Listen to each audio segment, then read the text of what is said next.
will be recorded, and so that it will be uploaded in our YouTube channel. And now I will be going live so that we will be seen in platform of Facebook platform. Okay, so okay, I will set up the the group in the Facebook so that others may also follow us. Okay, dali lang ha. Group.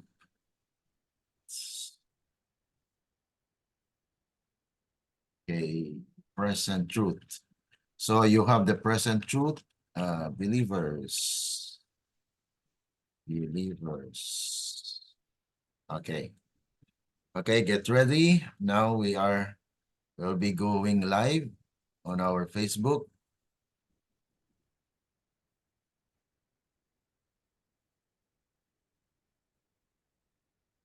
Okay. Good afternoon, good evening, good morning sa inyo lahat. Yung mga nagfa-follow sa ating Facebook, they may be following us night, afternoon, or morning. There is no limitation, mga kapatid, na masundan po tayo sa ating pag-aaral sa ating series. Actually, this is a series of studies in the book of Revelation. Ito po ngayon ay pang 17th chapter na.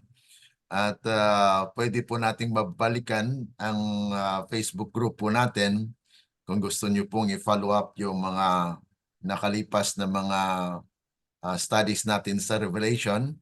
We are now in part 2 of Revelation chapter 17.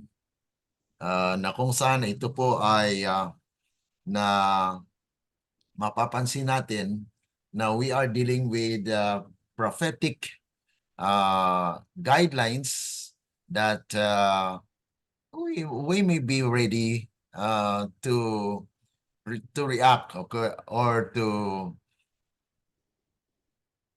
interact with what is happening right now, okay, and even in the future, because we will be dealing with a prophetic framework or study po sa kasulatan sa Biblia. Okay, okay lang po ba ako dyan? Marinig po ba ako, Sister Iris? Clear po. Okay, clear naman. Okay, I will change your name here. Hindi mo ma-change yung pangalan mo? Hindi Okay. ko po magalaw eh. Okay. Sige lang po. Ako lang mag-change ng pangalan. Patuyo na lang po. Salamat. Okay, yes. Okay. So patuloy po tayo. We are now in our 17th chapter, the part 2 of Revelation chapter 17. I will share my screen so that you will see. Okay, ito po ang part 2 ng ating pag-aaral dito sa chapter 17 of Revelation. Ang babae at ang hayop na kulay iskarlata. Marami pong mga pag-aaral na hindi po natin lubusang na isa-isa yung mga part ng mga bersikulo, talata sa Revelation chapter 17. Dito sa ating pag-aaral, mga kapatid, ay ito ay extensive na dahil atin pong kunan ng saysay sa pamagitan po ng historicist o historicist criticism. Historicist criticism or way of interpretation is based on what is written in the history and what is written in the Bible. So, sinusundan po natin kung ano ang mga kasaysayan na nangyayari sa kasulatan, propesiya sa kasulatan, at ganun din po sa kasulatan sa kasaysayan. Okay, inyo pong nakikita ngayon yung chart na ito po ay nagpapakita ng world history in prophetic symbols. Bakit ko po dinala ito? Dahil ito po ay included sa pag-aaral dito. Dahil malalaman po natin itong scarlet colored beast nang klaro kung atin pong mabaybay ang mga kasaysayan na naganap po sa propesya sa Daniel chapter 7. Ito po yung four beasts. Okay, lion, yung bear, leopard, at saka yung nondescript beast in two phases. And then Revelation chapter 13, ito po ay dalawang beast po ang na-mention dyan. Yung leopard-like beast at saka yung two-horned beast. At saka sa chapter 17 po ay nabanggit yung scarlet-colored beast. So nakita po natin na ilang beast po ang nandito. Sister Iris, ilang beast ang nakita po ninyo? 1, 2, 3, 4, 5, 6, 7. Okay? 7 po siya. Ano po? Okay? So yan po yung mga beast na ating napag-aralan. Para po lubhang o ating lubos na maunawaan, atin pong alamin kung saan sinang nanggaling. Kasi dapat po ay ating makuan muna, maalaman o ma-review kung saan po ba sila nanggaling. Okay? Saan sila umahon. Pero bago niyan, ay hilingin muna natin sa Panginoon, mga kapatid, yung power. No? Hindi po tayo makaunawa nito kung hindi buksan ng Panginoon ang ating mata ng pag-unawa. Dahil ito po ay spiritual na bagay, kaya nga po kailangan natin ang Banal na Espiritu na siyang gabay natin sa ating pagkaunawa at pagbaybay ng mga kasaysayan at ganun din po ng mga propesiya sa kasulatan. Tayo po ay nanalangin, ako po ay manikluhod, tanda ng ating pagpakumbaba sa ating Panginoon. Tayo po manalangin. Dakila at mabagin po naming Ama na nasa langit ka sa muli, kami po ay nagpapailan lang ng aming samot-iling sa inyo at nagpapasalamat na nais po namin ipasakop sa inyo at kami po ay nagpapasakop sa inyong kalooban na kayo nawa ang siyang manahan sa aming mga puso at mangusap, Panginoon, sa pamagitan po ng aming pag-aaral dito sa Apokalipsis 17 ay nawa ay tulungan po kami upang ito ay aming maabot at maunawaan. Dahil sa aming sariling kaunawaan, Panginoon, ay hindi po namin maunawaan ito kung wala kayo. Kaya nga po aming pinasalamatan kayo that you have offered your Holy Spirit to guide us into all truth, na sa pamagitan po nito ay amin pong maunawaan at matarok at maabot ang inyong kalooban. Salamat, Panginoon, sa inyong pagtugon. And we are praying also for those who are following the FB Live, those who cannot understand Tagalog. I will also be speaking in English. Thank you so much, oh God, for bringing us together as we deal with the prophetic framework or guidelines that we need to see and study today. Thank you so much. We pray all these things in the love of Lord Jesus. Amen. Okay. Okay, dito po tayo sa sinabi ko po, alamin po natin kung saan nanggaling. Where do the domain or territory of the beast? Okay? Nakita niyo po sa ating slide. Nang una po dito, basahin ko sa English and then basahin po sa Tagalog. Ano po? Where do the domain or territory of the beast? Namely, the lion, the bear, leopard, nondescript. Bakit pula po siya? Dahil yan po ay I put the color coding in order to identify that these are from Daniel, the book of Daniel. At nakita po itong blue, ay makita niyo po ito sa Revelation. At mayroon po siyang underline, okay? Underline, itong underline, lion, bear, leopard, nondescript beast, and leopard-like beast are in underline. No? Magkasama-sama po sila dahil isa lang po ang pinanggalingan nila. Ito namang two-horned beast at saka scarlet-colored beast ay magkaiba din po ang kanilang pinanggalingan. Okay, atin pong alamin. Okay, dito po sa una, ang unang 5 na beast, itong lion, bear, leopard, nondescript beast, and leopard-like beast are actually coming out of the sea. Okay? So since in the realm of nature, the sea is the storehouse or home of the waters Therefore, it is the realm of what? Of symbols. The sea must be the birthplace of the nations, the old country. Okay? The five beasts, itong nabanggit po dito, the lion, bear, leopard, and the nondescript beasts are actually, along with the leopard-like beast in the Revelation chapter 13, nanggaling po sila, they coming from the sea.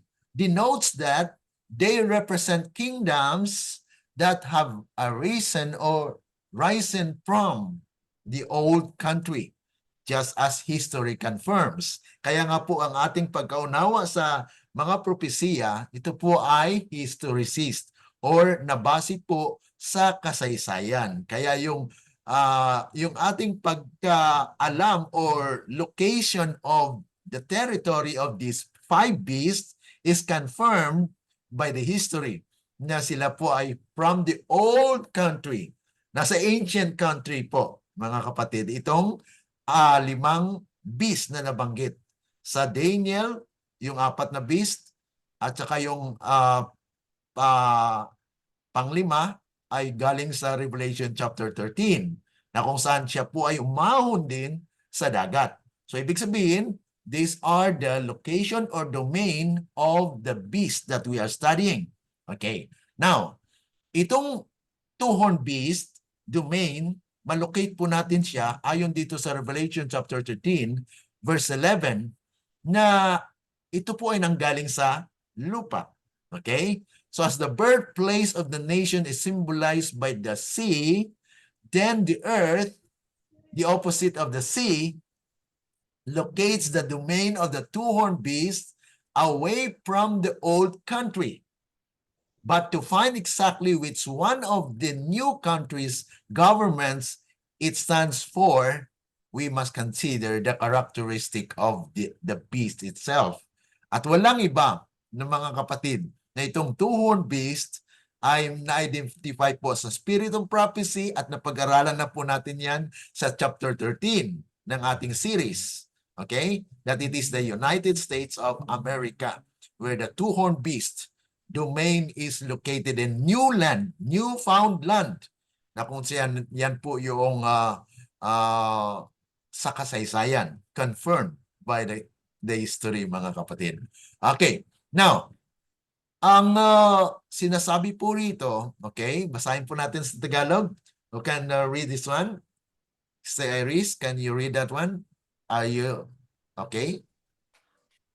Ang dagat, hinahanap ang teritoryo ng limang hayop. Daniel 7, verse 3. Apocalypse 13, verse 1. Dahil sa larangan ng kalikasan, ang dagat ay ang kamalig, tahanan ng mga tubig.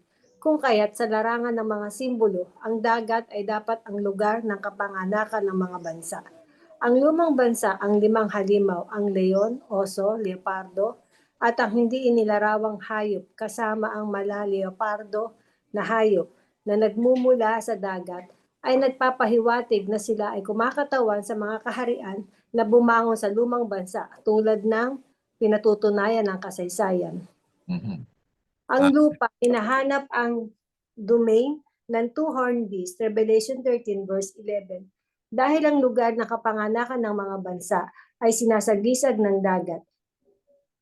Kung gayon, ang lupa, ang kabaligtaran ng dagat, ay matatagpuan ang nasasakupan ng dalawang sungay na hayop na malayo sa lumang bansa.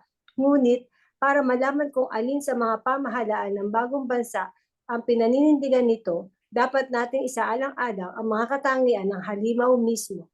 Okay, so atin po yung na alaman at napag-aralan po sa Kapitulo 13 ng Revelation, na kung saan ay na-identify na it was actually the USA, the United States of America, na kung saan siya po ay mayroon pong katangian na dalawang sistema, the Republican and Democrats. Okay? So that is where we identify. Now, how about the territory of this scarlet-colored beast na ating pinag-aralan ngayon? Okay? Ito po ay where do the domain of this beast? The wilderness. Okay? Locates the the scarlet colored beast domain, Revelation chapter 17 verse 3, na siya po ay nakita ni John dahil pinakita po sa kanya ng isa sa mga nagkaroon ng vial, okay? No? Ng 7 vial na magkaroon ng 7 last plagues. Pinakita po sa kanya at nakita niya yung scarlet colored beast na nandun sa wilderness. At by contrast, a wilderness is the opposite of a vineyard. At alam po natin yung vineyard is actually the place where God works. Okay? And since a vineyard is figurative of the home of God's people, that is Isaiah 5:7, the wilderness can only represent the home of the Gentiles. Okay? So nakita natin mga kapatid, yung mga hindi nananampalataya sa Diyos. So diyan po matatagpuan yung scarlet colored beast. At siya po ay umahon mula sa mga country na yon, sa mga nasyon na yon. And then, the beast being in the wilderness indicates that at that time it comes into existence, there is a vineyard. Ibig sabihin, mag-exist itong beast na ito kung ang home of God's people will be in existence. Therefore, this is during the kingdom era. Sa panahon po ng establishment ng kingdom ng Panginoon, na kung saan ay mangyari po na magkaroon muna ng gera, there will be a World War III. Kaya nga po nakikita natin, tinitingnan natin yung nangyayari po sa Gaza, sa Israel, because this is actually ang mga palatandaan na magkaroon po ng gigantic war that will exist there at i-prepare po ng Panginoon ang kanyang tahanan para sa kanyang bayan. Kaya during the time when the kingdom is established, doon din po makikita yung scarlet colored beast. Okay? Lilitaw din po siya dahil he will be given 1 hour. At alam po natin sa ating pag-aaral sa Matthew 20 that the 11th hour call is an emergency call in the Seventh-day Adventist, na kung saan ay tawagin niya po yung kanyang mga servants na hindi po gumagawa. Ibig sabihin, they are mere laymen because they are standing in the marketplace. Na kung saan ay tatawagan po sila ng Panginoon and they will serve 1 hour. And that's during the loud cry, mga kapatid. Kaya this is actually a very significant study na kung saan sabi po rito, obviously it would be superfluous to designate the wilderness if the whole world is wilderness. So mga kapatid, it's not that the world is a wilderness, but there is a location na kung saan ang mga Gentile ay nandoon. Okay, tingnan po natin. Basahin po natin sa Tagalog. Ang ilan o kagubatan, hinahanap ang dominion ng scarlet color beast, Revelation 17 verse 3. Ang kabaliktaran, ang ilang ay kabaliktaran ng isang ubasan, at dahil ang ubasan ay makasaggisag sa tahanan ng bayan ng Diyos, Isaiah 5 verse 7. Ang ilang ay maaari lamang kumatawan sa tahanan ng mga hipig. Ang pagkakaroon ng hayop sa ilang ay nagpapahiwatig na sa oras na ito ay umiral, mayroong isang ubasan, malinaw na hindi kailangan na italaga ang ilan kung ang buong mundo ay ilang. Okay. So, yun po mga kapatid, mayroon talagang hindi po siyang buong mundo ang ilang, kundi mayroon po siyang specific location na kung saan yung mga hintil, nandoon po lilitaw yung scarlet colored beast. Yan po yung tumpak na pagka-alam po natin na kung saan ay alamin natin kung saan sila matatagpuan. Kaya itong scarlet colored beast ay lalabas pa po. Wala pang tinatawag natin kasi sa atin po mga Adventista, we are just, palaging sinasabi natin, okay, darating ng Panginoon. Pero mga kapatid, binabantayan po ba natin ang mga kaganapan na na-prophesy sa Biblia?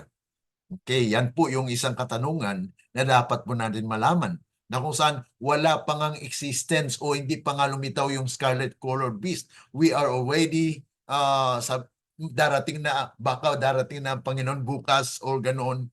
mga kapatid. There is a framework or mayroon pong guidelines ang Panginoon na pinapakita sa atin. Kaya nga mayroon tayong espiritu ng hula na kung saan ito po yung maggabay sa atin sa ating patutunguhan.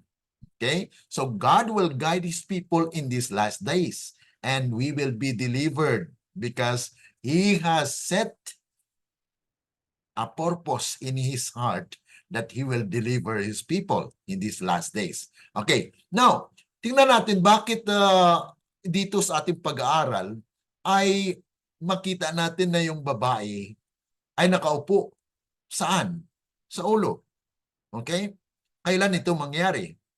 Okay, tingnan natin mga kapatid. Sabi po rito, mababasa po natin yan sa Revelation chapter 17 verse 9 dahil sa part 1 po natin ay napag-aralan po natin yung yung ibang bahagi ng ating pinag-aral na kapitulo 17.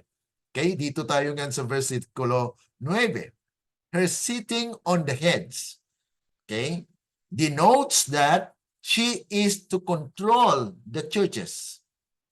Okay, na-identify natin last time, bago po tayo nagtapos ng ating pag-aaral last Monday, ay na-identify po natin kung sino yung babae. Yung babae po is the false system of religion na nag-produce ng papacy.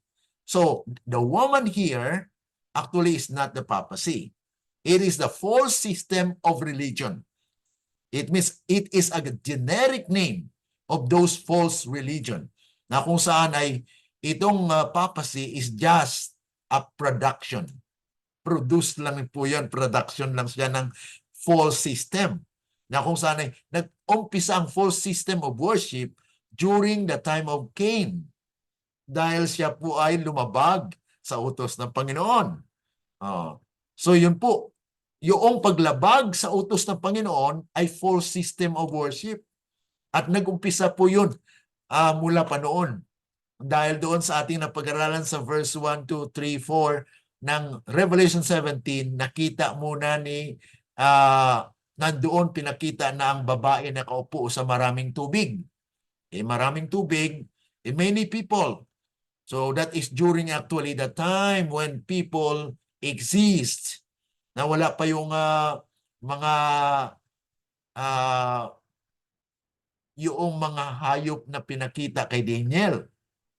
Dahil pinakita kay Daniel po yung mga na ito, mga kingdoms na ito during the time of Babylonia. So before that, mayroon na pong false system of worship. Kaya mayroon ng babae na nakaupo sa tubig. Maraming tubig. Yung maraming tubig mga kapatid is meaning many people. So there is a false system of worship during the time when there are many people. Yan po yung sinabi doon sa ating pag-aaral. So itong pag-upo ng babae sa ulo mga kapatid ayon sa ating napag-aralan ay religious system or religious group. Kasi sa prophecy po, pag sinabi nating horn, that is kingdom. Okay? Or civil government.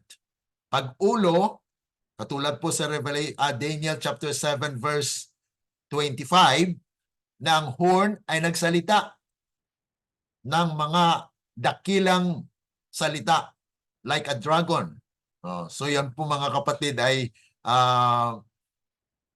mayroon ulo kasi hindi makapagsalita ang horn kung wala siyang ulo. So ibig sabihin, during that time, yung horn ay nagsalita, it means that there is a union of state and church.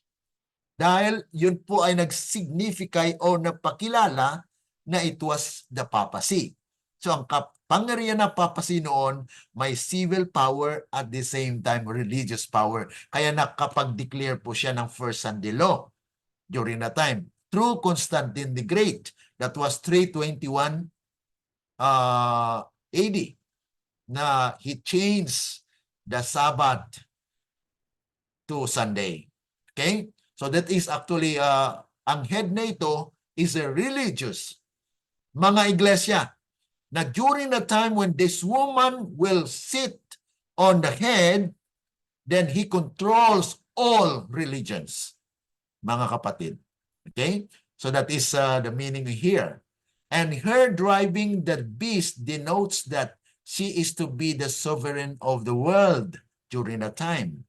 This system of worship and reign is not a new thing under the sun, for in her was found the blood of the prophets. Dahil nangyari po yan during the dark ages, na siya po ay umupo. Umupo po siya sa pamagitan ng papacy.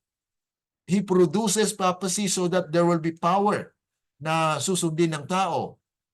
Yan po ay matatagpuan din po natin sa Revelation chapter 18 verse 24, na kung saan ay nababanggit po natin dito yung chapter 18 dahil yun po ay kasama magkasabay ng mga pangyayari. 17, 18. Yan po ay magkasabayan. At ang 19 po ng Revelation ay kasama rin po, tingnan natin mamaya, kung ano po ang chronological setting by chapter of Revelation.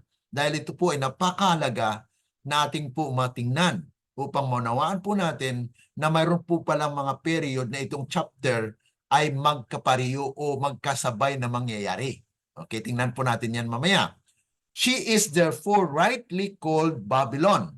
Kaya nga po ang Revelation 18, 1 to 4, ano pong sabi doon? Come out of her, my people. From where? Babylon. So during the time of the loud cry, during the time when this beast, and during this time when the woman sit on the heads, it will be the time when the 11th hour workers will also be working. But they are the special people because they will not die. Yan po yung mga mangyayari, mga kapatid. So 1 hour of the power of the beast, of scarlet-colored beasts, that will be the time of the loud cry, and before Revelation 16 will be fulfilled. Yung 7 last plagues. Kasi pagkatapos po ng 11th hour worker na mag-preach ng gospel, at yung stone na yun sa Daniel 2 ay lalago, maging malaking bundok, at bunuin ng lupa. The earth will be lightened with God's glory. Then that's the time when the 7 last plagues will also be poured out.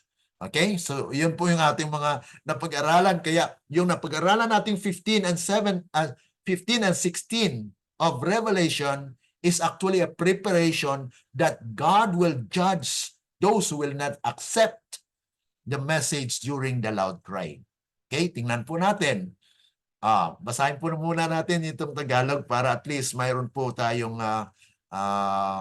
pagkaunawa dito. Okay. Ano ang mga ulo at ang babae ay nakaupo? Ang kanyang pag-upo sa mga ulo, Apocalypse 17 verse 9, ay nagsasaad na dapat niyang kontrolin ang mga simbahan, at ang mga pagmamaneho niya sa hayop ay nagpapahiwatig na siya ang magiging soberano ng mundo. Ang sistemang ito ng pagsamba at paghahari ay hindi isang bagong bagay sa ilalim ng araw, sapagkat nasumpungan sa kanya ang dugo ng mga propeta at ng mga banal at ng lahat ng pinatay sa lupa. Apocalypse 18 verse 24. Siya sa makatuwid ay tama na tinawag na Babylon, ang pangalan ng pinakamatanda, ang una, imperyo ng mundo, ang uri. Ayan. So nakita po natin na pinapakita po dito yung tinatawag na antitypical Babylon.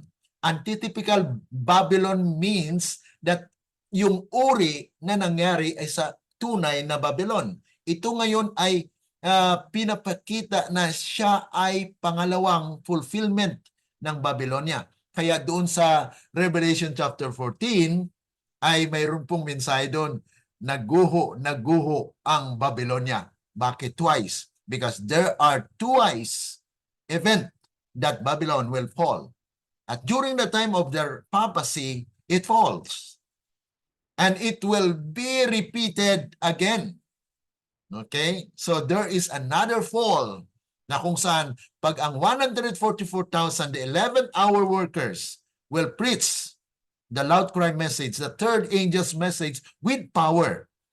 The earth will be lightened with God's glory and Babylon will fall, mga kapatid. So yun po mga kapatid, tingnan natin yung what period this prophecy be fulfilled. Oh, the antitypical Babylon, mga kapatid. Okay? So, antitipo na Babylonia.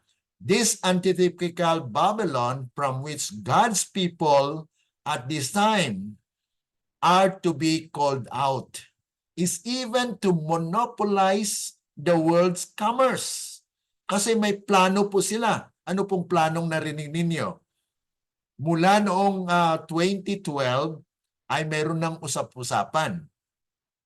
Noong 2015, nagkaroon na ng organisasyon na they are targeting that 15 years from that year, it means that 2030, there will be the world religion, world order.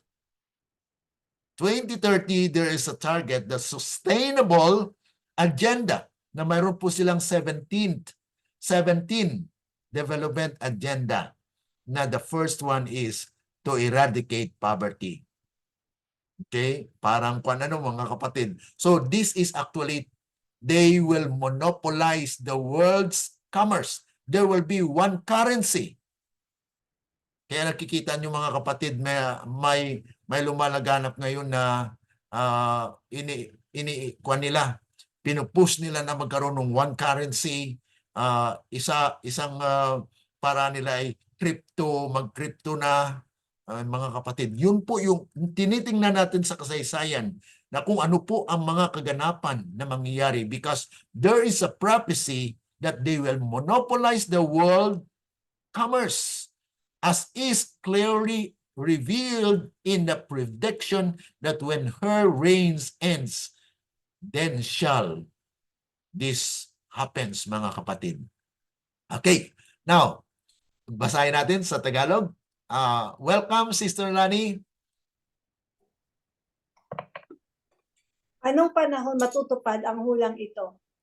Ang untypical Babylon, ang untypical na Babylon na ito, kung saan tatawagin ng mga tao ng Diyos sa panahon ito, ay para manupulyahin ang komersyo ng mundo. Gaya ng malino na pinahayag sa hula na kapag natapos na ang kanyang paghahari, kung gayon ay tingnan ng Apocalypse 18, 11 verse 13 at 15 verse 19. Ayan po mga kapatid, dito sa Revelation chapter 18, 11, 13, 15 to 19, talks about this monopolizing the commerce, mga kapatid. Kaya during the sounding of the loud cry, ay ganun din po ang kapangyarihan nitong Scarlet Colored Beast na isahin niya po ang komersyo at kontrolin ito. Kaya nga po tingnan natin na ito po ay mga kaganapan na maghanda po sa atin na kung ating alam na ito mga kapatid, ang ating gawin ay manalangin sa Panginoon, time team na ating ipagkaloob sa Panginoon ang ating buhay dahil during that time, we will be those who are standing for the truth actually will be tested, especially the great multitude. Sa bayan ng Diyos, we may not be totally affected if you and I will be included there sa 11th hour servants. Pero kung wala tayong bloodline mga kapatid, halimbawa naniwala po tayo, we believe in this message, God allows us to rest. But if you have and we have the bloodline of Israel, you will die. You will not die. That's why the 12 tribes of Israel, they have the bloodline of Israelites. Pero tayo bilang Seventh-day Adventist, we are the modern Israel. The modern Israel in the sense that the blood of Christ was shed in order for us to be grafted in as Israel of today. Yan po mga kapatid, kaya pinapahayag ito sa atin. Kaya yung mga taong madaling makatanggap nitong mensaheng ito, hindi natin alam. Baka may bloodline tayo. Di po ba? Dahil sa panahon na nangalat po ang Israel, that was 721 BC, before Christ.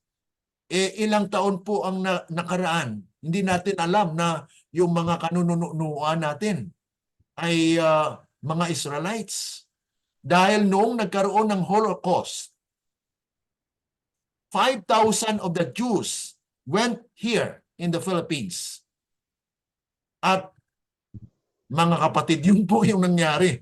Kaya may tinatawag na Manilenyo. Ang Manilenyo actually mga kapatid ay mga Jews. Yan po yung sa kasaysayan. Kaya tingnan po natin, yung mga pangyayaring ito, kung atin pong naunawaan ng kasaysayan, dito po sa propesiya ay nandyan po ang katotohanan na mangyayari po ang kaganapan na ating pinag-aralan dito. Now, patuloy po tayo. Is this the union of the churches during the Babylonian era in the last days? Yung kwan po, yung babae na nakaupo sa ulo, ito po ba ay union or the federation of all the churches? Okay, yes. Sabi po rito. So shortly after it is set up, this federation of church and state will be plunged headlong into oblivion, even as a great milestone that is cast into the sea. Revelation 18:21. Kaya nga, ang ating pag-aaral sa chapter 11, sinama na natin yung chapter 18. Pero mayroong specific na study tayo sa Revelation 18. At ganon din po sa 19. Okay?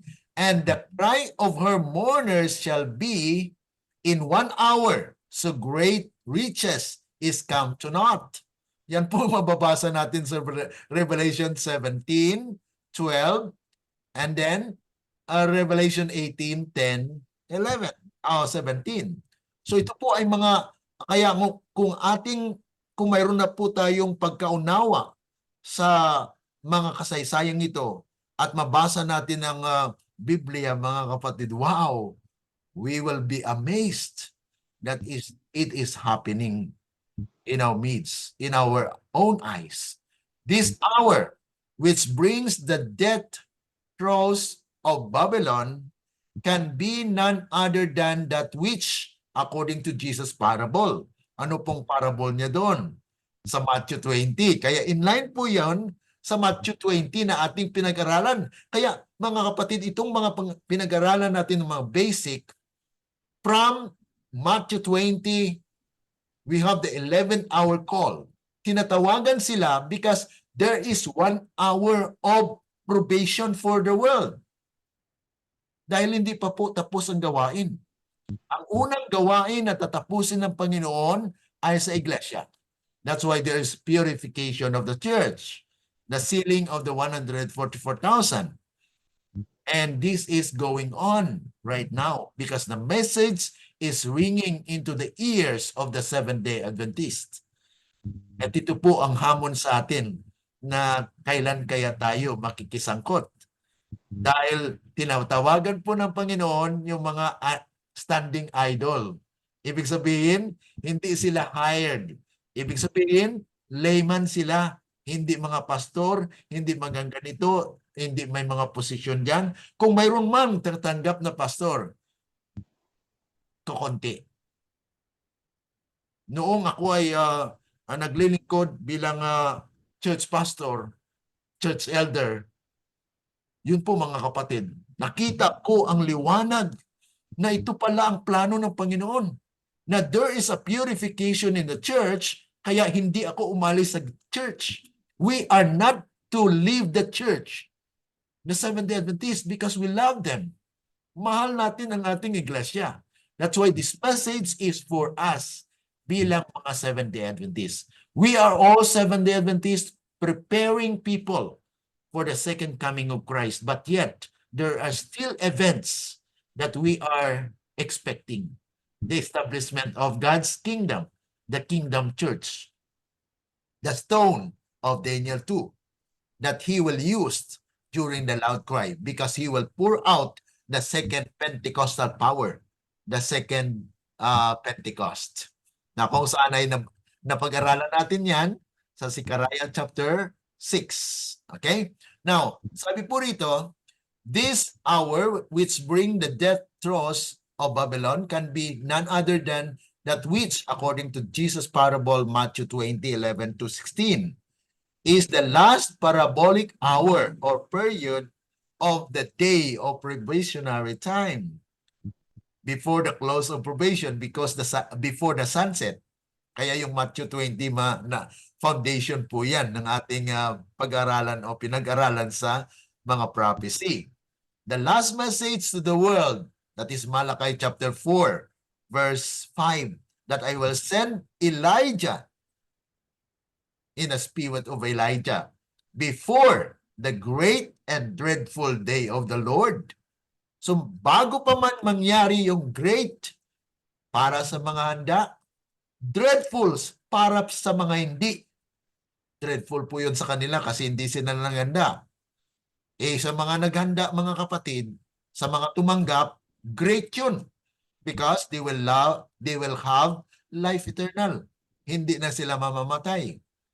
Okay? Sabi po rito, to the 12-hour sunset ancient timepiece, the end of the day, the close of the gospel, the close of the harvest, Jeremiah 8:20, the close of probation, Revelation 22 verse 11.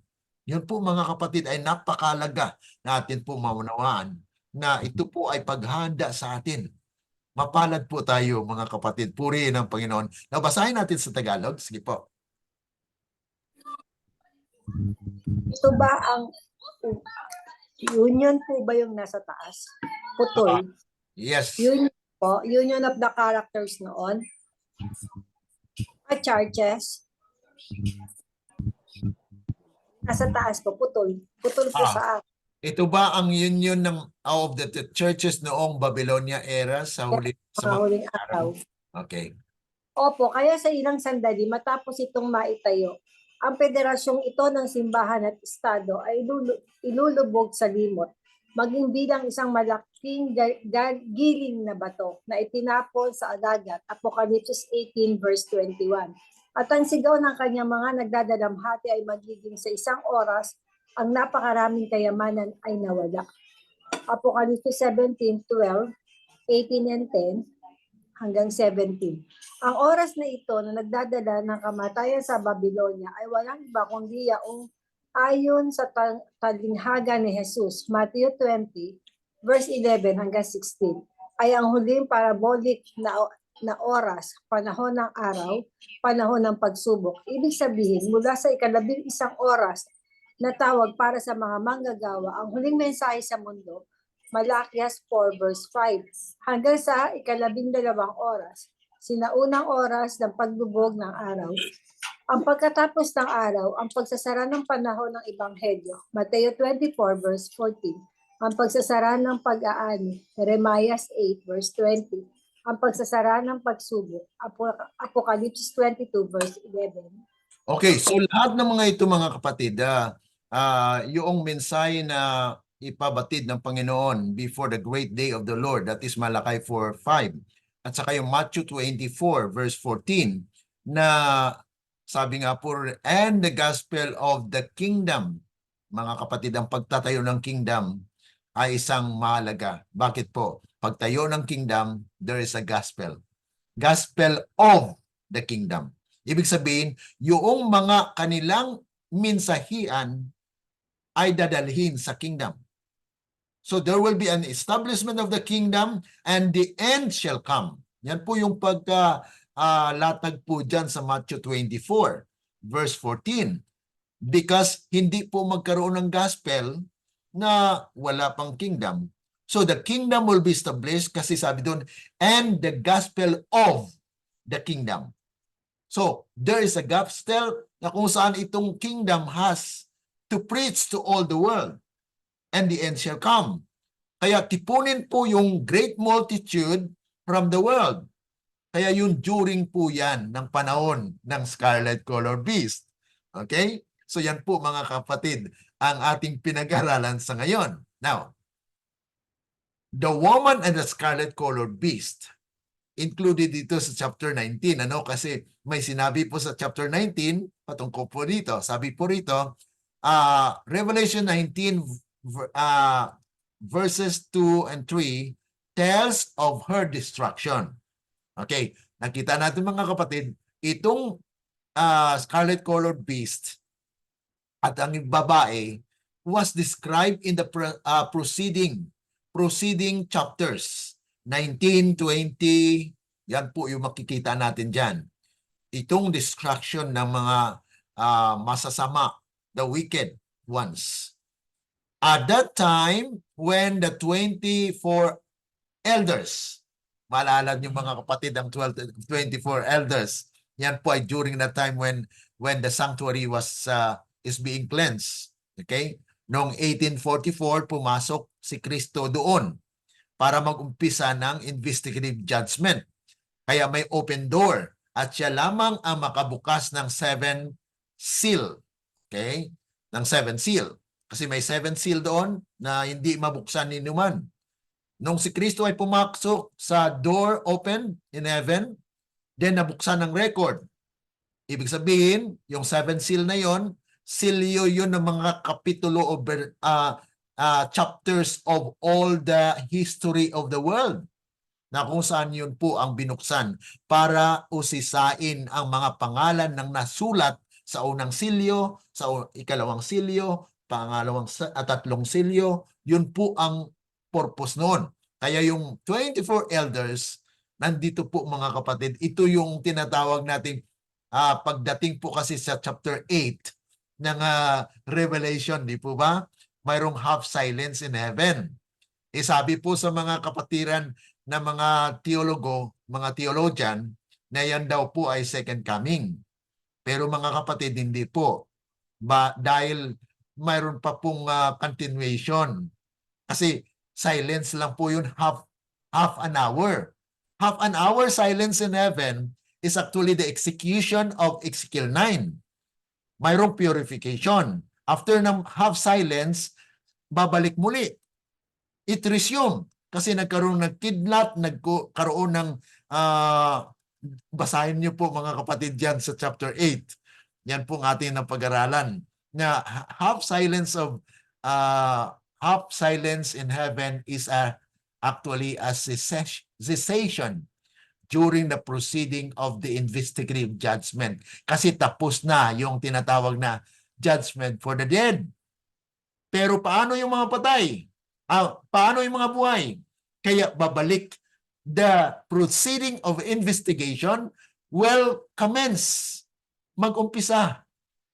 So pagkatapos na magkaroon ng Ezekiel 9, usisain naman yung mga record ng mga buhay. Yun po yung tinatawag natin the judgment for the living. At yan po yung additional na message that will give power to the third angel's message. That's the mighty angel that will enlighten the earth. Because there will be a judgment for the living. Yung mga nabubuhay, mga kapatid, tatanggap ng mensahe ng 144,000 at sila po ay hindi na mamamatay. So, ibig sabihin, the great multitude will not die during that time, mga kapatid. So, there are two groups of living from the church, the 144,000, and the great multitude that will not die during the time as typified and represented by Enoch. Enoch did not die. That's why Ellen G. White says there will be Enoch in the last days.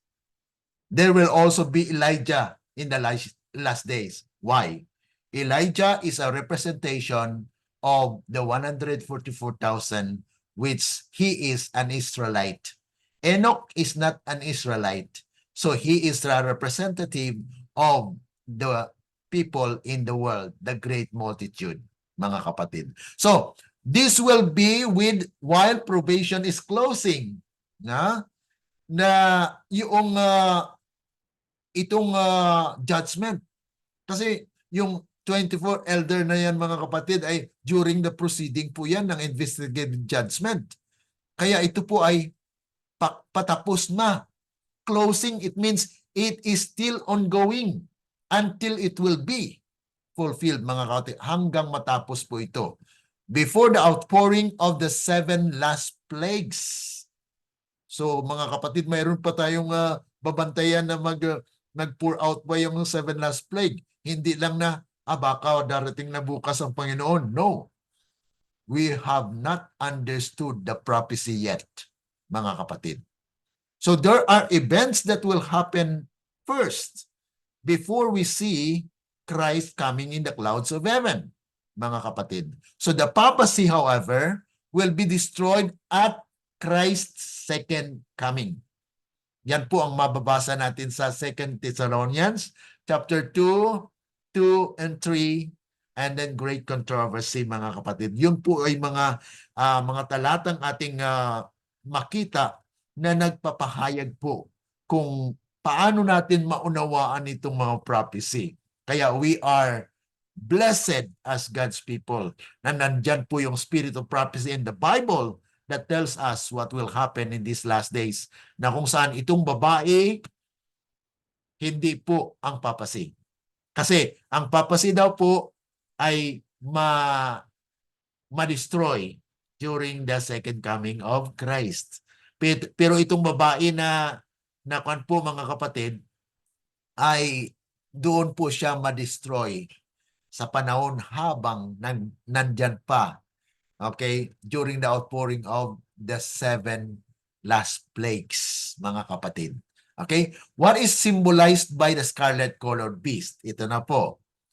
The beast represents the world with 7 horns and religious heads. Kasi kita nyo mga kapatid dito, kung basahin nyo po yung Revelation chapter 17, mabasa nyo po dyan na pinakita kay John itong scarlet-colored beast. At mayroon po siyang description na inupuan po siya ng babae. Okay? And then itong scarlet-colored beast na ito ay mayroon po siyang 7 ulo. Wala nang sugat. Ano po? Ibig sabihin, gumaling na po yung papasi. Okay? So, itong 7 heads na ito po ay complete. 7 denotes complete. All the religions in the world, nandyan po.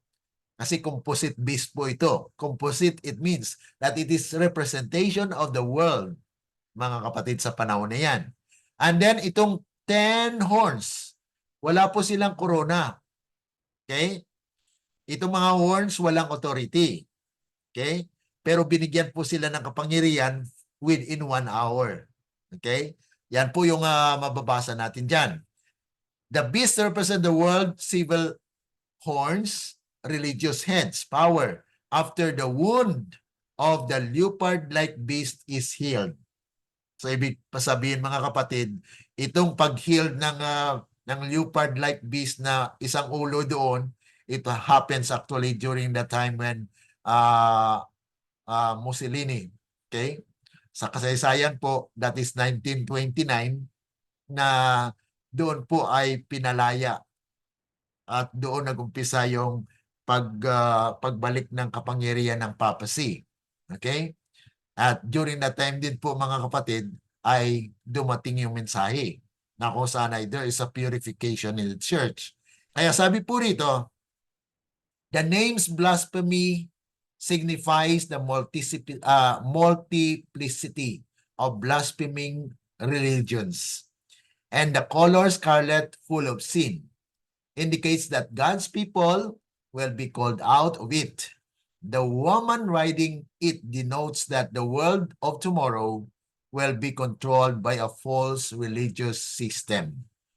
So yan po mga kapatid yung pangahulugan dito sa ating pinag-aralan sa chapter 17. Okay? Kaya nga po dito sa ating pagbabasa ay matungayan po natin na nabasa natin ang chapter 19, chapter 18. Bakit? Ito po ang reason nito. Okay. Ito po yung tinatawag natin na chronological setting by chapter of Revelation. Tingnan po ninyo na from creation, ang chapter 6 po, ito po yung kanyang period. Okay? Application. Duration ng chapter 6. Yung chapter 7, ito po ay fulfillment of the sealing kasi noong panahon ng end of time, o time of the end, yung time of the end mga kapatid is a period of the end. Okay? Nangyari po ng 1844. So during that 1844 mga kapatid, ang mensahe kay Ellen G. White, nagkaroon po siya ng vision.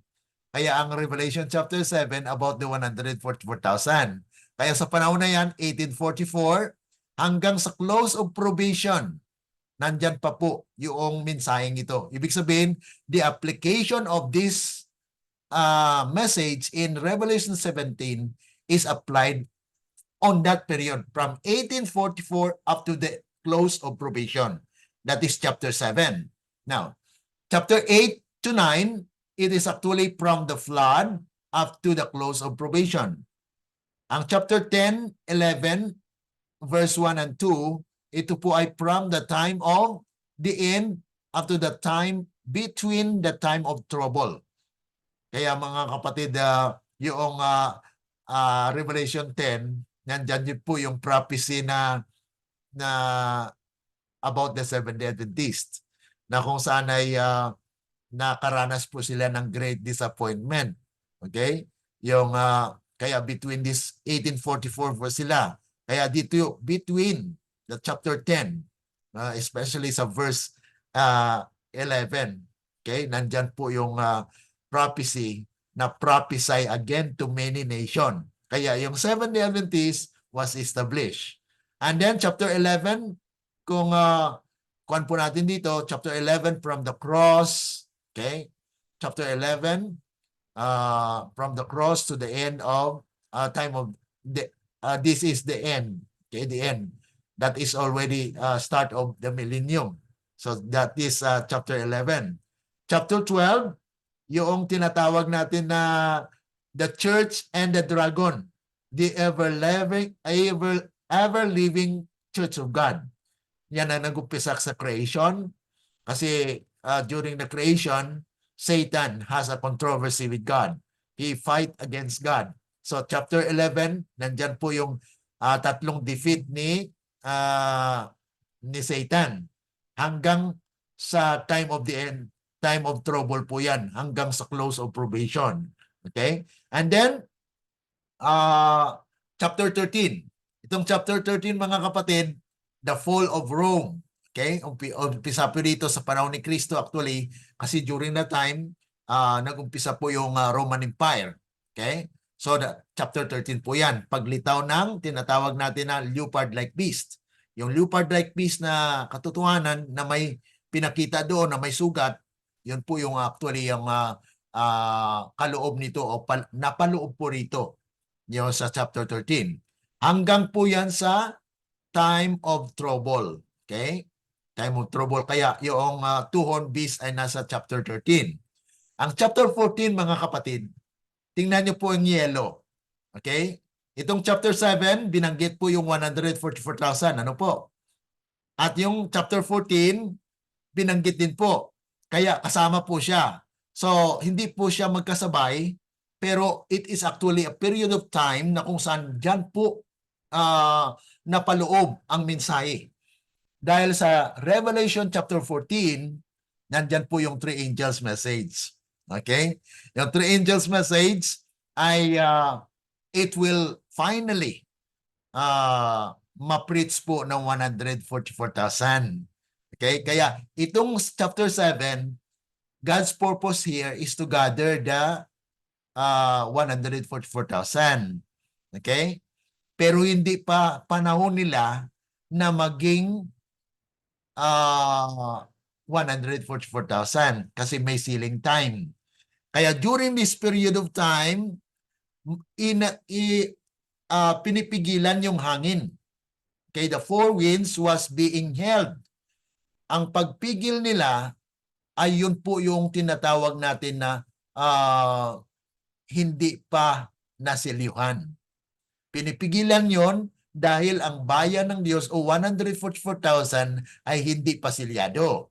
Pero dito mga kapatid, sa pangyayaring ito, sa chapter 14, ay ma-preach po nila yung first, second, third, and the additional message, that is Revelation 18. Kaya dito mga kapatid, nakita nyo yung Revelation 14, 17, and 18 ay magkapareho. So during this period of time, na-fulfill po yung tinatawag natin 17. So sa ngayon mga kapatid, wala pa tayo dito. Ibig sabihin, it is still in the process of Revelation 7 na sealing time pa. Hindi pa nasilyuhan yung 144,000. Okay? So yan po mga kapatid, ito po yung mga chart na magpapakita po na sa atin, ay, dito na pala tayo sa Revelation. Pinakita kasi yan pahayag yan.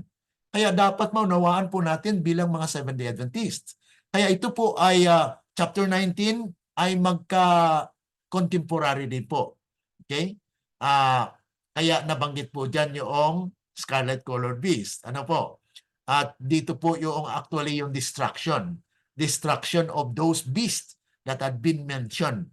And then, ito po yung chapter 20, ito po ay description na after the second coming of Christ. Kaya millennium na po ito.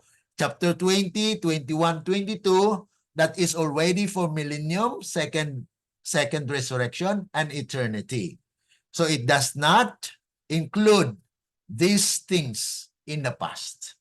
Because these are now the limitation na kung saan ito na po yung chapter 20 to 22 is making the earth made new, where God is actually restoring everything, mga kapatid. Okay? So, I hope nakuha niyo po. Mayroon po ba kayong reaction or question muna bago po tayo magpatuloy? Pastor Glenn, Yes po. yung 144,000, di po ba sa Bible nakasulat doon kung, di po ba lahat ng tribes ang nakasulat doon? 12,000 sa tribes ni ganito, 12,000 sa tribes ni ganire. Di po ba ganun yon yung 144,000? Doon siya magmumula? Yes po. Tama. Okay. Okay. Opo. Ang tanong po, Ngayon, paano natin, tawag nito? Kasi di po ba, halimbawa, yung Iran, di po ba ang Iran hindi naman siya kasali sa 12 tribes? Kasama po ba yung Iran? Parang hindi, di po ba? kung literal po ang ating pag-uusapan, alam niyo po, yung Jews, they rejected Jesus Christ. Alalanin po natin yan. Sa panahon po ng Old Testament, 721 BC pa lang po, ay ang 10 tribes nangalat na. They were scattered by Assyrian sa pamagitan po ni Sennacherib. Kaya sa panahon ng Babylonia, mga kapatid, ang natira na lang 2 tribes. Nakuha niyo po? Kaya si Daniel... O Israel at Judah, di po ba yun yung tinatawag? Dalawa po yun. 2 tribe ang natira na lang. So, yan po yung tinatawag natin na during the time of Jesus Christ, ay ang natira dyan ay 2 tribes. Kasi pag inisip ko ba, Pastor Glenn, sa dami ba naman ng ngayon na tao, maraming lahi, hindi mo na alam saan. Yes. Di po ba? Kaya Sa literal po, napakadaming lahi. Nga lang, di po ba kung tutuusin? Kaya hindi natin problema, Sister Iris, yung baka Israel lang naman yan. Hindi mo alam. Baka ikaw ay may bloodline ni Israel, di ba? Kasi 721 BC, imagine. Ilang taon na yon? Kaya nga po. Kaya nga dami na ng Kaya tama din yung ni Brother Sam, yung bloodline ng sinasabing Israel, bloodline niya iba, Sa puso talaga titingnan ng Diyos yun. Kaya dito ating mapapansin, mga kapatid, na the fulfillment of the prophecy na kung saan ay titipunin ng Panginoon ayon doon sa lipi ng tribo ng Israel. Ang lipi at tribo ng Israel ay nangalat sa sanglibutan. 721 BC, they had been scattered all over the world. And then, sa panahon po ng Jews, the 2 tribe, nung pagdating ni Kristo, pinanganak si Kristo, anong ginawa nila? They have rejected Jesus Christ. Oh. So, the message, because they had been they rejected Jesus Christ, then they are rejected as God's people.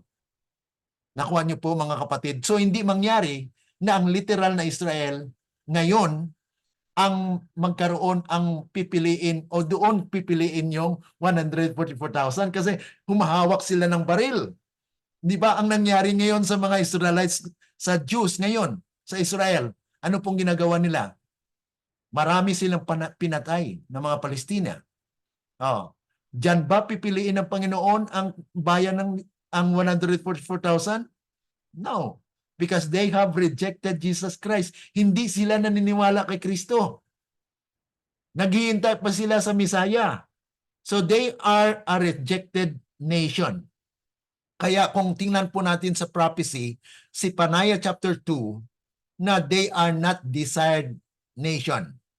Because even they will gather themselves in that place, pero mga kapatid, they are not, hindi sila kinikilala ng Panginoon. Because it was actually binaling ng Panginoon ang kanyang atensyon sa mga hintil. Sa atin na hindi tayo mga Kristiyano dati, pero noong nag-message ng Christian doctrine, nag-message ng 7-day doctrine, 7-day Sabbath doctrine, yung napag-aralan natin sa Ezekiel chapter 4 na 6 grains. Yung mga doktrina ay may Baptist, may Lutheran, may Presbyterian, may yun po ay development of the truth, na ang lahat ng mga truth na ito ay na-confine ngayon sa Seventh-day Adventist. May Baptist doctrine tayo, may Grace doctrine tayo, may Faith doctrine tayo, may Millerites, may kwan tayo, doctrine. Lahat ng doktrina ng mga Reformist nandito sa atin bilang Seventh-day Adventist. Oh. So ngayon mga kapatid, dito kukunin sa Seventh-day Adventist dahil tayo po ang moderno na Israel. Mapatunayan po ba natin yan? Yes, because the spirit of prophecy tells us so. Sinasabi po ng espiritu ng hula. At ganun din po na sa kasaysayan, makita natin na maari na tayo may dugo ng Israel. Hindi natin alam. Only God is the one knows everything. Kaya wala tayong problema dyan. May dugo ba ako ng Israel? It is not your problem. It is God's problem. It is He. Kaya may nagtanong doon sa grupo, mga kapatid ng chat group, na tingnan nga natin kung ikaw ay may lahi ng Israel, tingnan natin ang ilong mo. Binase nila sa physical, mga kapatid. Physical na larawan na sabihin nila may lahi ka ba ng Israel?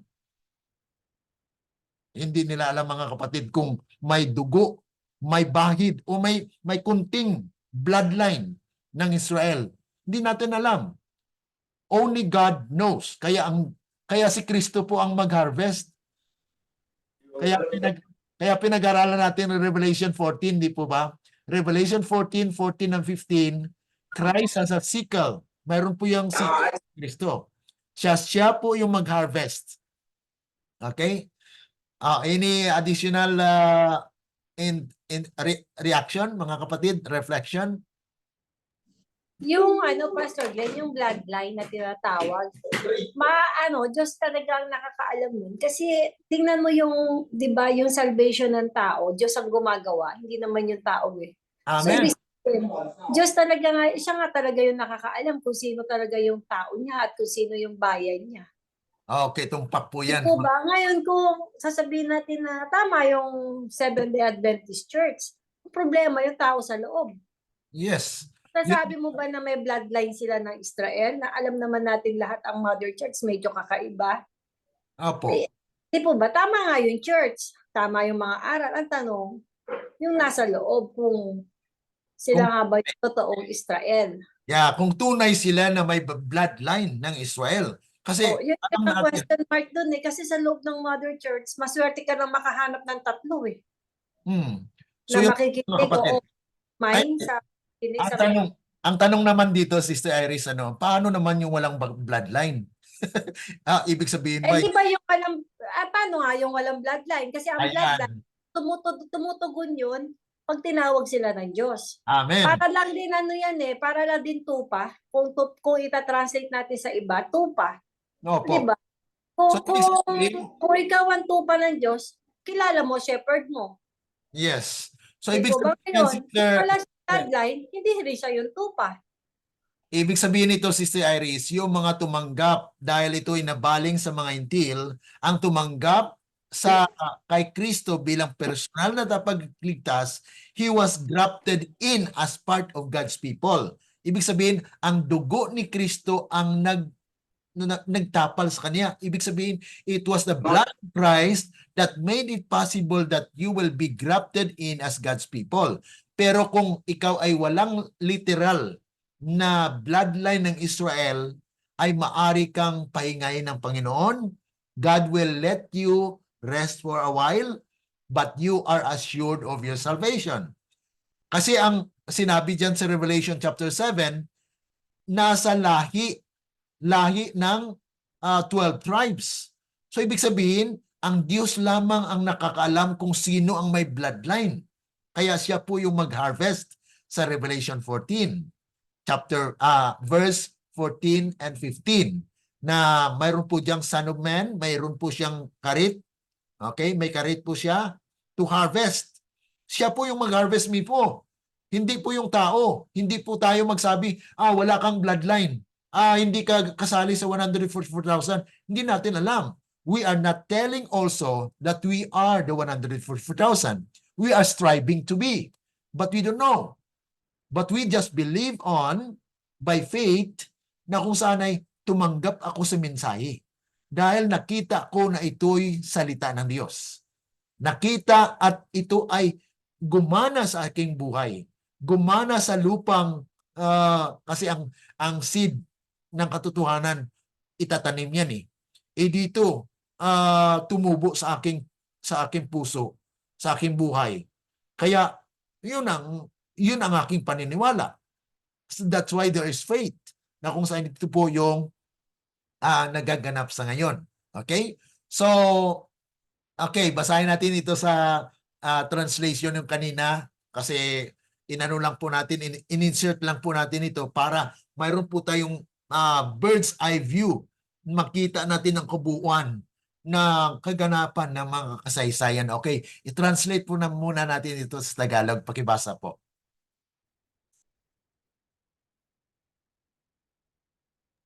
Sorry, wala pa lang ano. Ang babae at ang hayop na kulay eskarlata. Ang Apocalypse 19, verse 2 hanggang 3 ay nagsasabi ng kanyang pagkawasak sa panahon na ang 24 na matatanda at ang 4 na hayop ay sumasamba sa Diyos sa kanyang trono. Apocalypse 19, verse 4. Ito ay habang ang pagsubok ay nagsasara bago ang pagbuhos ng 7 huling salot kung kailan walang sino man ang makapasok sa templo. Apocalypse 15, 1, 7 hanggang 8. Ang kapapahan, gayunpaman ay mawawasak sa ikatlong pagparito ni Kristo. Second Thessalonians 2, verse 2 hanggang 3. Great controversy, 356 hanggang 579. Ano ang sinisimbolo ng scarlet color beast? Kinakatawan ng halimaw ang mundo na may mga kapangyarihang sibil, mga sungay at religyoso, mga ulo. Pagkatapos gumaling ang sugat sa hayop na parang leopard, sa panahon na ang dalawang may sungay na hayop ay gumagawa ng isang imahe ng leopard-like beast sa kanyang pre-wounded state. Ang mga pangalan ng kalapastanganan ay nagpapahiwatig ng pagdami ng mga namumusong relihiyon. At ang kulay ng eskarlata, puno ng kasalanan, ay nagpapahiwatig na ang mga tao ng Diyos ay tatawagin mula rito. Ang babaeng nakasakay dito ay nagpapahiwatig na ang mundo na ang mundo ng bukas ay kontrolado ng isang huwad na sistema ng relihiyon. Okay, so yun po mga kapatid yung pagpapaliwanag dito sa kung saan yung babae at ang hayop na may kulay na iskarlata. Ito po ay kapanahunan na kung saan ay yung pagkawasak ng babae dito ay mangyari during the probationary time. Pero itong papasi, mga kapatid, ay mawawasak po siya sa second coming ni Christ. Kaya dito po ma-identify natin na nagkakaiba po. Yung babae dito na nakaupo sa scarlet color beast ay iba sang sa papasi, mga kapatid. Dahil magkaiwalay po ang kanilang pagbagsak o pagkawasak o ang kanilang destruction na pinakita po dito na mabasa natin sa Apocalypse 19:2 at 3, yung pagkawasak nitong tinatawag dito na babae. At itong papasi naman ay mawawasak at ma-destroy sa second coming of Christ. Kaya magkaiba po siya. Okay? Now, ito po ay mga karagdagan lang na mga punto doon sa meaning o kahulugan ng ulo na binanggit po dyan sa Revelation 17. Applying the heads as they do the horns to symbols of governments shows that they had no light from the great and all-wise God. If its term means government, why did inspiration use both horns and heads? Bakit nga ba ginamit po dito yung heads and then horns? Actually, mga kapatid, kwan lang yan, common sense, na yung horns is civil and ang heads ay religious. Kaya ginamit po ito, mga kapatid, na ito ay magkaiba to describe and identify na mayroon pong mga kabahagi po sa scarlet colored beast. Okay? Na note how unreasonable it is to apply the woman riding on the beast or sitting on the heads to Catholicism. Ayan po yung inuulit-ulit natin na hindi po natin masasabi na yung babaeng ito na nakaupo sa mga ulo at sa colored beast ay papasiyan. No, it could not be. Because papacy is actually a production of that woman, false system of worship. Okay, said the angel, the 7 heads are 7 mountains. Yan po ang Revelation chapter 17 verse 9, na kung saan itong babae ay nakaupo. Ngayon, itong babae nakaupo, kinokontrol niya yung 7 heads. Yung 7 heads, hindi po yan literal na mountain kasi sabi ng mga theologian, nasa Rome yan. Ang 7 hills na yan ay makita doon sa Rome. In-apply po nila ng literal. Pero mga kapatid, pag prophecy po nga itong pinag-usapan, hindi po yan literal mountain. Kaya itong heads, sabi nga po dito, are 7 mountains na inuupuan. Ang pagkaunawa naman ng mga theologian dyan, ayan ang Vatican City. Kasi dyan ang papasi, nakaupo. Kaya yung babae na yan ay papasiyan. Kaya kinukorek po natin yan. Dahil itong babaeng ito ay hindi po ang papasi, kundi siya po ay false system of religion na nagkukontrol sa lahat ng mga iglesia, kasama na ng papasi. Okay? So the false system of worship na mayroon po yung sa likod, mayroon talagang nagkukontrol po yan na kung saan itong mga reliyon na ito ay magkaisa during this time, mga kapatid, sa 1 hour na yan after the close of probation for the church. Pero ngayon makikita po natin na may ecumenical movement. Yung ecumenical movement po, gusto nilang isahin ang mga reliyon na magkaroon ng common understanding. Pero hindi pa yan ibig sabihin na control na. Kasi pag kontrolado po yan ng babae, ibig sabihin, mga kapatid, ay wala ng protestante. Wala ng kwan. Lahat na yun ay pantay-pantay na. Dalawa na lang ang mag-i-exist. Bayan ng Diyos at yung false religion. Dalawa na lang yan. Pero ngayon mga kapatid, marami pa. Maraming mga mabuting mga tao sa ibang mga reliyon, mga kapatid. Kaya wag nating sabihin hindi kayo maligtas. Yan po ay isang condemnation sa ibang mga reliyon. Yan po ay alam ng Panginoon ang bawat puso, mga kapatid. Kaya wag po tayo maging condemnatory sa ibang mga reliyon. Atin pong unawain sila at panalangin na sana sila rin po ay maging kasama po doon sa bayan ng Diyos na maliligtas din po. Okay, ito po ay katapusan na lang. Nag-exist na, sobra na po tayo. Nag-start tayo konti late, pero at least we have this study, mga kapatid. May part 3 pa ito kasi hindi natin matapos talaga, mga kapatid. Mapag-aralan pa natin doon yung siya ngayon, siya hindi, at siya maging. Diyan po sa Revelation chapter 17. So, atin po yung tuunan ng pansin sa sunod po natin pag-aaral, dahil ayoko po na masubrahan tayo ng oras sa ating pag-aaral. Basahin lang natin po ito para at least maka-close po tayo ngayong hapon. Ano ang kahulugan ng ulo? Ang paglalapat ng mga ulo habang ginagawa nila ang mga sungay sa mga simbolo ng mga pamahalaan ay nagpapakita na wala silang liwanag mula sa dakila at matalinong Diyos. Kung ang bawat termino ay nangangahulugan ng pamahalaan, bakit ginamit ng inspirasyon ang parehong mga sungay at ulo?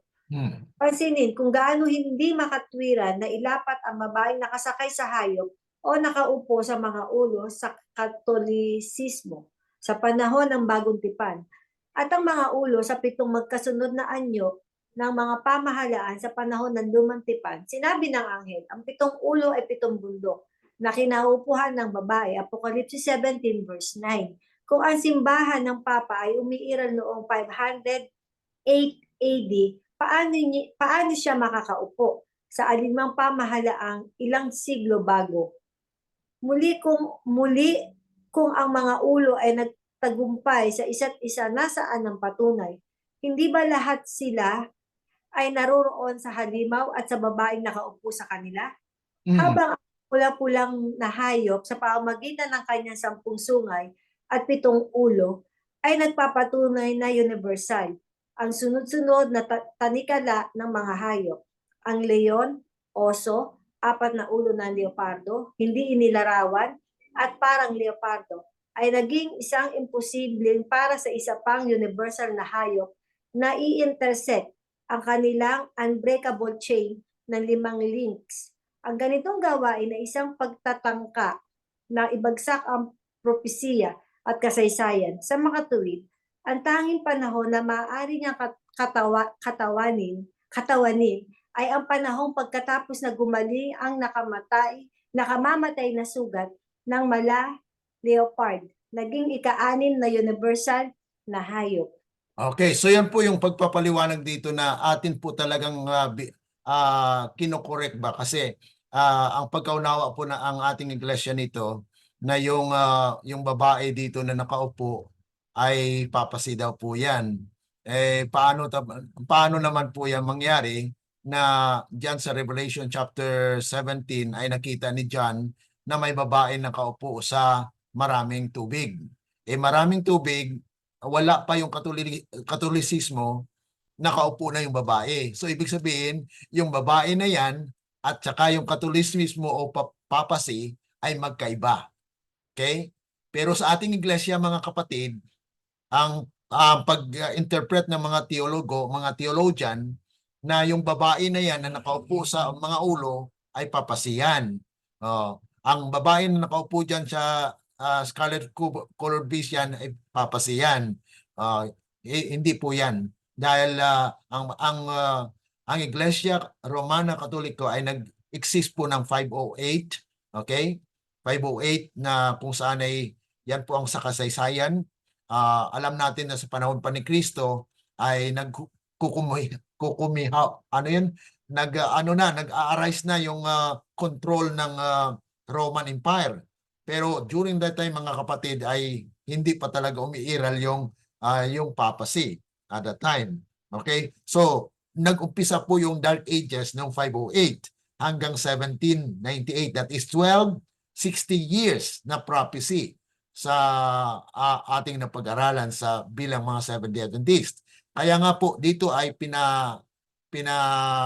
kinokorek po natin na itong babae na ating pinag-aaral sa Revelation chapter 17 ay hindi po yan papasi, kundi ito po ay false system of religion that exists before the establishment or before the papacy. Hanggang sa atin ngayon mga kapatid, nandyan pa yung false system of religion na ito po ay umiiral sa buong mundo ngayon. Okay? I hope this is the part 2. Ang part 3 po, yan na po yung pagtatapos po dito sa Revelation chapter 17. At tutungo na po tayo sa chapter 18 para at least makatapos tayo ng Revelation na series. Ang sunod nating pag-aralan na series ay Daniel. So yan po yung pagandaan natin. Okay? Any additional interaction or reflection po, reaction sa mga napag-aralan natin? Pastor Glenn, Yes. di po ba bago dumating si Jesus Christ, Apo. nandyan na yung mga false religion o yung mga maling pamamahala ng mga kaparian ng panahon kaya nga po siya nag-second coming, di po ba, para iayos at para ituro ng tama at para mailigtas din yung mga tao dahil sa mali yung sistema at saka mali yung pagtuturo nila kung paano ilalapit ang tao sa Diyos. Di po ba yun yung dahilan kung bakit naparito si Jesus Christ nung dumating siya dito? Ang tinutumbok nyo ay yung unang pagdating niya, hindi yung second coming? Opo, yung unang pagdating niya. Di po Okay. ba nandyan na yung false system na tinatawag nung panahon na yun? Yes Di po po. ba? Tapos Opo. ngayon, dumating na siya, itinuro niya na uulitin po ulit pag magsi-second coming siya dahil sa mali uling sistema. Ang second coming po ay na yan. That is already the tinatawag natin na final na po yan kasi wala nang revive pa or pag-mensahe pa muli na magkaroon pa sila ng pagkakataon. Kasi close of probation na po yan for all. So ibig sabihin, ang second coming is a culmination ng natapos na yung gawain. Okay? Yung first coming, yung una niyang pagdating dito is actually katuparan ng propesiya sa Genesis chapter 3 verse 15 na kung saan ay siya ay talagang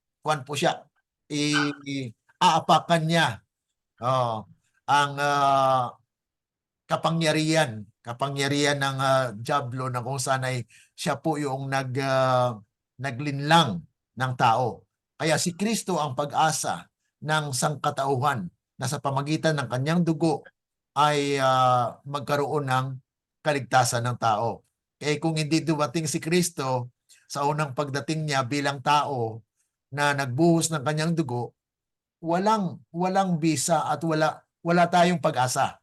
Ibig sabihin, ang pagkamatay ni Kristo sa cross ay pag-asa natin na tayo po ay nakonect bilang bayan ng Diyos. Kasi ang Israel nag-reject sa kay Kristo, kaya binaling ngayon yan sa atin. Ngayon, ang moderno na Israel ay Seventh-day Adventist. Kaya nga po, dito mapabilang ang 144,000 na kung saan sila po yung may tanda. Ano bang tanda ng Diyos sa kanyang bayan? Ezekiel chapter 20. Sabat. Sabat. Yes, tama po yun. Ezekiel 20:20 po yan na sanctified them by the Sabbath. Kasi ang Sabbath is a sign of sanctification for God's people. Okay? Meron pa isa, pwede pa po ba? Biglang Sige po. Kasi last Saturday, di ba tinanong ni Brother Sam, ano nga yung tanong mo? Sabi niya, 3 kasi yung tanong ko. Opo. Yung isang tanong na hindi ko naitanong, sabi ko, ano po ba yung pagkakaiba ng Old Testament at saka New Testament? Ano po yung pagkakaiba niya? Yun yung tinanong ko nung last Saturday na hindi siya nasagot. Pero usually pag pinag-aaralan mo, yung Old Testament, parang kapaliwanagan sa New Testament, mas nilito sa New Testament, mas pinadali. Ang Old Testament is kapahayagan ng mga nangyari sa nakaraan at mga propesiyang darating. Okay? Yung New Testament is kapahayagan ng mga hinula sa Old Testament na ngayon ay nangyayari at patuloy na mangyayari dahil may revelation. Kasi ang revelation, yun po yung kapahayagan ng mga propesiya sa Daniel. Sa Daniel ay limitado. Bakit po? Dahil 4 lang po na verse doon. Okay? Dito sa New Testament ay may pagpapatuloy na may ika-5, may ika-6, at mayroong ika-7. Okay. So, itong mga verse na ito ay kapahayagan ng fulfillment o the fullness of time. Kasi 7 denotes what? Complete. Completeness. So, ang 4 sa Daniel ay sa Old Testament, nagpabilang kasi ang Daniel sa Old Testament, kaya kasama po yon. So, yung Old Testament, pagkakaiba nito, itong Old Testament ay kapahayagan ng nakaraan. Okay? History of the time of the beginning. Genesis, okay? Hanggang sa propesiya na mga magaganap in our time sa kasalukuyan. Kaya ito ay kapahayagan ng mga mangyayari pa. Okay? So yan po yung pagkakaiba ng dito na binabanggit natin na yung Old Testament ay pinahayag dyan yung covenant ng Panginoon. Sa New Testament naman, may New Covenant. Bakit? Yung Old Testament, covenant yun sa simbolo lang. Kasi pinahayag doon na ang tao maligtas pag magkatay siya ng lamb, papatayin para ang dugo matulo. Ngayon sa New Testament, New Covenant na because surety na yon. May security. Bakit? Si Kristo mismo doon sa Old Testament, hayop yun. Lamb yun Kung hindi dumating si Kristo, ang kanilang paniniwala ay maging walang bisa.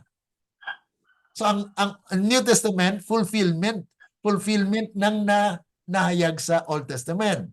Ngayon, si Kristo ang surety. At ito ay nagpapatuloy hanggang sa katapusan. Yan po yung pagkakaiba actually sa Old Testament, kapahayagan ng propesiya, mga hula. Dito sa New Testament, kapayagan ng fulfillment pagkat katuparan niya at patuloy na matutupad at mga hinaharap na pinahayag din. Yan ang pagkakaiba mga kapatid ng Old Testament at saka New Testament. Kaya itong Old and New Testament hindi dapat ihiwalay. Walang separation yan. Dapat gamitin din yung Old Testament kasi may mga reliyon ngayon, dito na tayo sa New Testament dispensation.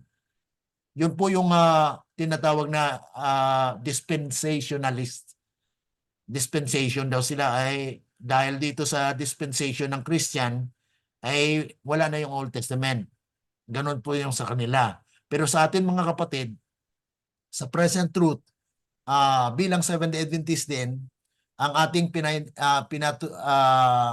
pinaniniwalaan ay historicist. Historicist in the sense that we are nililink natin yung mga history na nakaraan, may kaugnayan po yan sa mga hula na nangyayari at mangyayari pa. Dahil yan... Wala yan Pastor Glenn, parang pili ko na. Kasi sabi sa Ecclesiastes... Sabi nga ni Joshua, para daw fairy tale ng Bible, para daw fairy tale, sabi ni Joshua, pag binabasa. Para sa tingin natin, kasi may mga misteryo na nangyari talaga. Is fairy tale in the sense that kung ikumpara mo sa mga fairy tales, ang fairy tales hindi totoo. Itong ating pinag-uusapan sa Biblia, totoo. So, ibig sabihin na this is the true fairy tale. Pero ang tales kasi kwan lang yan guni-guni ng tao na katang isip. Pero dito ay revealed by God na kung saan ay sa pamagitan ng kanyang espiritu ay nag-gather itong mga kasulatang ito. At sabi nga po sa Ecclesiastes chapter 1 verse 9, walang bago under heaven. Walang bago. Totoo na.